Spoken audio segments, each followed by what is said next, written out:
মেকআপের মধ্যে এই ধরনের প্রবলেম কার কার হয়ে থাকে অবশ্যই কমেন্টের মাধ্যমে জানিয়ে যাবা যে মেকআপ ব্লেন্ড করার সময় ছাকরা ছাকরা হয়ে যায় এবং মেকআপ একদম ব্লেন্ড হতেই চায় না, ব্লেন্ড করতে যায় উঠে চলে আসে এবং এক জায়গার মধ্যে মানে ফিনিশিং সুন্দর আসতেছেই না, মানে একদম ছাকরা ছাকরা ছাকরা ছাকরা একটা ভাব চলে আসতেছে। এই প্রবলেমটা অনেকের হয়ে থাকে মেকআপ করার সময়।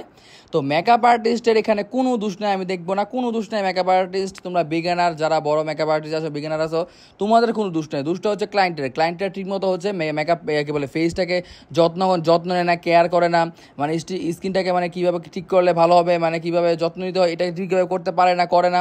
তো যার কারণে যত ভালো ফাউন্ডেশন ইউজ করি না কেন, যত স্কিন প্রিপারেশন সুন্দরভাবে করি না কেন, কোনো লাভ নাই যদি ফেসের 12টা বাজিয়ে রাখে।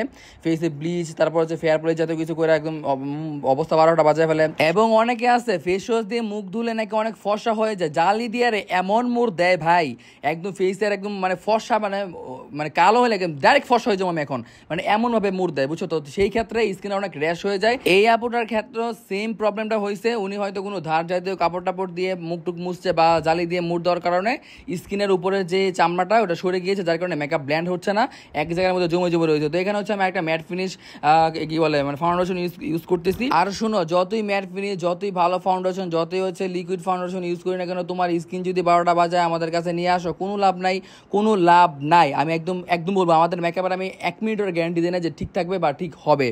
তোমার স্কিন সুন্দর করে নিয়ে আসবা, তারপরে আমি বলবো যে মেকআপ ইনশাল্লাহ ঠিকঠাক থাকবে। আর অনেকেই আছো যারা আমাদের পার্লারে এসে বলো স্কিনের 12টা বাজায় নিয়ে আসা যে আমাদের মেকআপ সুন্দর হতে হবে, একদম সেই লেভেলে সুন্দর হতে হবে, কিন্তু তোমাদের মেকআপের আমি 1 মিনিটের 1 সেকেন্ডের গ্যারান্টি দিই না যদি তোমাদের স্কিন সুন্দরভাবে যত্ন না নাও, স্কিন ঠিকঠাক না থাকে, স্কিনের র্যাশ থাকে, স্কিনের 12টা বাজায় নিয়ে আসো, আমি একদমই গ্যারান্টি দেবো না, কোনো মেকআপ আর্টিস্টই গ্যারান্টি দিতে পারবে না। তো এটা আমার যারা যারা দেখতেছো, যারা যারা মানে পার্লারে যাবা মেকওভার করবা, সবাইকে এটা বুঝতে হবে। দেখতেই পারতেছো এটা ইউজ করার পরও মানে অনেক প্রবলেম হচ্ছে ব্লেন্ডিং করার ক্ষেত্রে।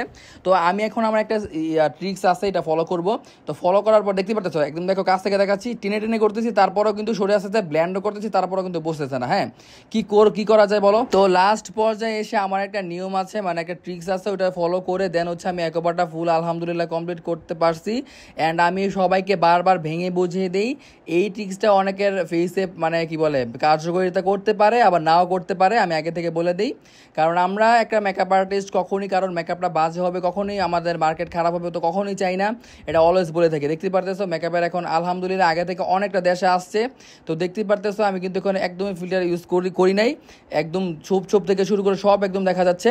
আর আমি আবারও বলতেছি, আমার এই যে নিয়মে এখন মেকআপ বেসটা কমপ্লিট করছি, এটা কিন্তু অনেকের কার্যকারিতা করতে পারে, আবার অনেকে করতে পারে না, বা হইতে পারে না হইতে পারে কার্যকারিতা। তো সেই ক্ষেত্রে চেষ্টা করব আমরা ভালোভাবে মেকওভারটা করার। আর আমরা কখনোই চাই না যে কোনো ক্লায়েন্ট খারাপ মানে কি বলে খারাপ একটা রেজাল্ট পাক আমাদের কাছ থেকে, আমাদের মার্কেট খারাপ একদমই করতে চায় না, কোনো মেকআপ আর্টিস্টই চায় না। তো অনেক কষ্টের পর আলহামদুলিল্লাহ মেকআপটা কমপ্লিট করতে পারছি। তো আলহামদুলিল্লাহ দেখতে পারতেছো আমাদের এখন আইলুকে চলে গিয়েছি।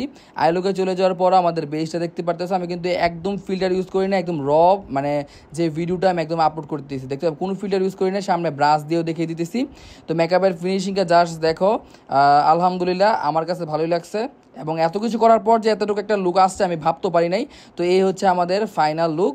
তো দেখতে পারতেছো আলহামদুলিল্লাহ কেমন লাগতেছে সবাই কমেন্টের মাধ্যমে জানাবা। আজকের এই ব্রাইডটি ছিল আমাদের হিন্দু ব্রাইডাল মেকওভার, মানে হলুদের, মানে সরি ব্রাইডাল না, মানে সেমি ব্রাইডাল ছিল।